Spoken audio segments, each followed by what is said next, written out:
আসসালামু আলাইকুম ওয়া রাহমাতুল্লাহি ওয়া বারাকাতুহু।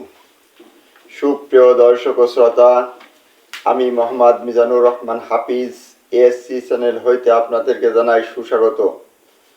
আজ আমি আপনাদের সম্মুখে আলোচনা করব বয়স নয়, অভিজ্ঞতাই মানুষকে বড় করে তোলে। সৃষ্টিকর্তার কি আজব খেলা! একটি চালের বস্তা যে উঠাতে পারে সে কিনতে পারে না, আর যে কিনতে পারে সে উঠাতে পারে না।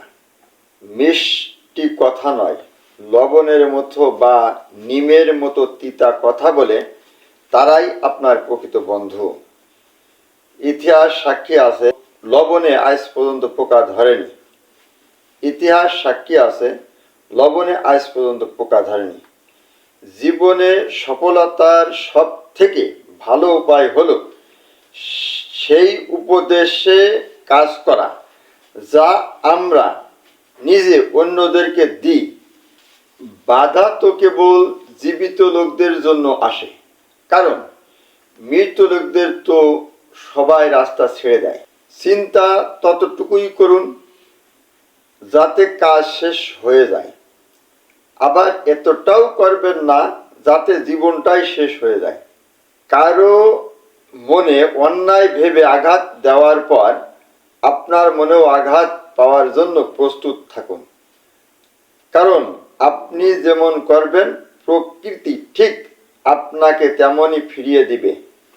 মানুষ অন্যের দোষ দেখতে পেলে বিচারপতি হয়ে যায়, আর তার নিজের দোষ ঢাকার জন্য উকিল হয়ে যায়। মানুষ যখন বিপদে পড়ে তখন বুঝতে পারে পৃথিবীটা কত কঠিন আর আপনজনেরা কত নিষ্ঠুর। 3 ধরনের মানুষের অহংকার বেশি। 1 নম্বর, হঠাৎ বড়লোক হলে হলোক। 2 নম্বর, বেশি সুন্দর হলে। আর নাম্বার 3, বেশি শিক্ষিত হলে। শিখতে হয় মাথা নিচু করে, বাঁচতে হয় মাথা উঁচু করে। দায়িত্ব জিনিসটা বড়ই অদ্ভুত। যে পালন করে সে সব সময় দোষী হয়, আর যে এড়িয়ে চলে সে শুধু লম্বা লম্বা জ্ঞান দিয়ে যায়। আমরা এমন এক সমাজে বসবাস করি যেখানে কেউ কোনো মেয়েকে হেনস্থা বা ইপটিজিং করলে একটা লোকও প্রতিবাদ করে না, কিন্তু রাজনীতির সময় 20 লাখ লোক উপস্থিত থাকে। কিন্তু রাজনীতির সময় 20-30 লাখ লোক উপস্থিত থাকে। পৃথিবীতে সবচেয়ে কঠিন কাজ হলো মানুষের মন জয় করা। কারণ আপনি যদি ভালো মানুষ হন তবে আপনার কলিজাটা কেটে রান্না করে খেতে দিলেও তারপরেও মানুষ বলবে যে লবণ কম হয়েছে। আর যদি সন্ত্রাসী হন তবে ভয়েই শুধু চুপ করে থাকবে।